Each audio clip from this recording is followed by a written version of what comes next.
ধিং সমষ্টিৰ বিভিন্ন অঞ্চলত ৰাইজৰ দলে চলাই আছে জোৰদাৰ নিৰ্বাচনী প্ৰচাৰ। গাঁৱে ভূঞে সকলোতে এতিয়া দেখা গৈছে ৰাইজৰ দলৰ সমৰ্থনত এক উৎসৱমুখৰ পৰিৱেশ, য'ত দলটোৰ প্ৰাৰ্থী মেহবুব মুক্তাৰৰ সমৰ্থনত ৰাইজে ব্যাপক সঁহাৰি আৰু উৎসাহ প্ৰকাশ কৰিছে। মেহবুব মুক্তাৰৰ উপস্থিতিত প্ৰতিটো প্ৰচাৰ কাৰ্যসূচীত পুৰুষ, মহিলা, যুৱক, যুৱতী, বৃদ্ধ সকলোৱে আগ্ৰহেৰে অংশগ্ৰহণ কৰি প্ৰাৰ্থীগৰাকীক উষ্ম সমৰ্থন জনোৱা দেখা গৈছে। প্ৰচাৰৰ সময়ত স্থানীয় লোকসকলে নিজৰ বিভিন্ন সমস্যাৰ কথাও আগবঢ়াই ধৰি উন্নয়নৰ ক্ষেত্ৰত দ্ৰুত পদক্ষেপ ল'বলৈ আহ্বান জনায়। বহুতো ভোটাৰে এইবাৰ পৰিৱৰ্তনৰ আশাৰে ৰাইজৰ দলৰ প্ৰতি আস্থা প্ৰকাশ কৰিছে আৰু মেহবুব মুক্তাৰৰ নেতৃত্বত এক সুস্থ স্বচ্ছ ৰাজনৈতিক পৰিৱেশ গঢ়ি তোলাৰ আশা ব্যক্ত কৰিছে।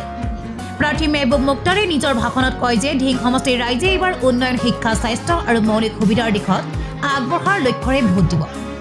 তেওঁ কয় যে ধৰ্ম, বৰ্ণৰ ৰাজনীতিৰ ওপৰত নহয়, সকলোকে লগ লৈ আগবঢ়াৰ লক্ষ্যৰে তেওঁ কাম কৰিব বিচাৰে। তেওঁলোকৰ প্ৰথম কথাও উন্নয়ন, শেষ কথাও উন্নয়ন।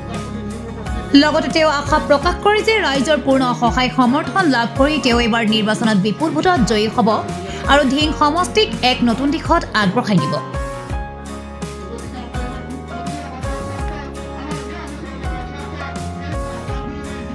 2024 চনতে অসমৰ পৰা বিদায় দিছে এই ধৰ্মীয় মেৰুকৰণৰ ৰাজনীতিক অসমৰ ৰাইজে প্ৰত্যাখ্যান কৰিছে।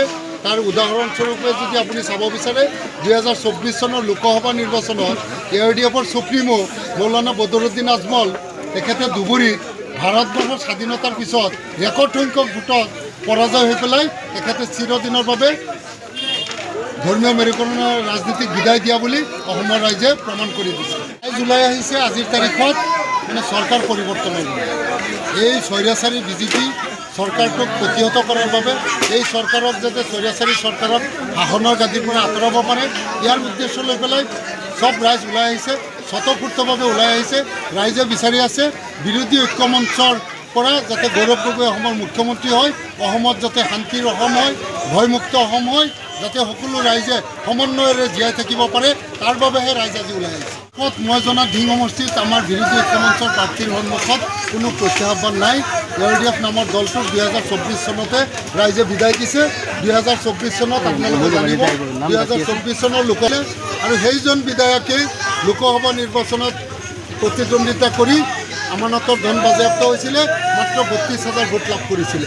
তেনে ক্ষেত্ৰত দেখা যায় যোৱা পঞ্চায়ত নিৰ্বাচনেই হওক, যোৱা পঞ্চায়ত নিৰ্বাচনত গোটেই ধিং সমষ্টিত তেওঁলোকে প্ৰাৰ্থী বিচাৰি পোৱা নাছিল। মাত্ৰ এজন প্ৰাৰ্থী 25টা পঞ্চায়তৰ ভিতৰত মাত্ৰ এটা পঞ্চায়তত তেওঁলোকে আঞ্চলিক সদস্য জয়ী হ'ব পাৰিছে। আছে তেখেতৰ গোপনীয় বহুত চ'ৰ্চ থাকে আৰু সমষ্টিত আজিৰ তাৰিখত আমাৰ ধিং সমষ্টিৰ ছবিটো স্পষ্ট। আজি গোটেই দিনটো যদি ঘূৰে আপোনালোকে ৰাতিপুৱা 8 বাজিৰ পৰা লৈ এতিয়া ৰাতি 11 বাজিছে, এতিয়াও আৰু আমাৰ দুখন অনুষ্ঠান আছে নিশা 2 বজাত। আৰু য'তেই গৈছোঁ তাতে মানুহ স্ব ইচ্ছাৰে ওলাই আহিছে, হাজাৰ হাজাৰ মানুহ ওলাই আহিছে, ৰাইজে আদৰি লৈছে। ৰাইজৰ মনৰ এটাই কথা যে এইবাৰ ধৰ্মীয় মেৰুকৰণৰ ৰাজনীতিক ধিং সমষ্টিৰ পৰা চিৰদিনৰ বাবে এই AIDF নামৰ দলটোক বিদায় দিব লাগে। আৰ্ছাদুদ্দিন ওৱেইচি কাৰ মানুহ? আৰ্ছাদুদ্দিন ওৱেইচি হৈছে অমিত শ্বাহৰ মূল মানুহ। অমিত শ্বাহে তেওঁক উঠ ক'লে উঠে, ব ক'লে বহে। গোপন বুজাবুজি আছে। যেনেকৈ অসমত বদৰুদ্দিন আজমলৰ লগত মাননীয় মুখ্যমন্ত্ৰীৰ গোপন বুজাবুজি আছে, ঠিক একেদৰে দিল্লীত আৰ্ছাদুদ্দিন ওৱেইচিৰ লগত অমিত শ্বাহৰ গোপন বুজাবুজি আছে। আৰু তেওঁৰ ইয়াত কি কাম আছে, তেওঁক ইয়াত কোনে চিনি পায়? আৰ্ছাদুদ্দিন ওৱেইচিৰ কি আছে? অসমত কোনোবা দিন আহিছে নেকি? অসমৰ সমাজ জীৱনৰ লগত তেওঁৰ কোনো সম্পৰ্ক আছে নেকি? ধূলি মাটিৰ লগত তেওঁৰ কোনো সম্পৰ্ক আছে নেকি?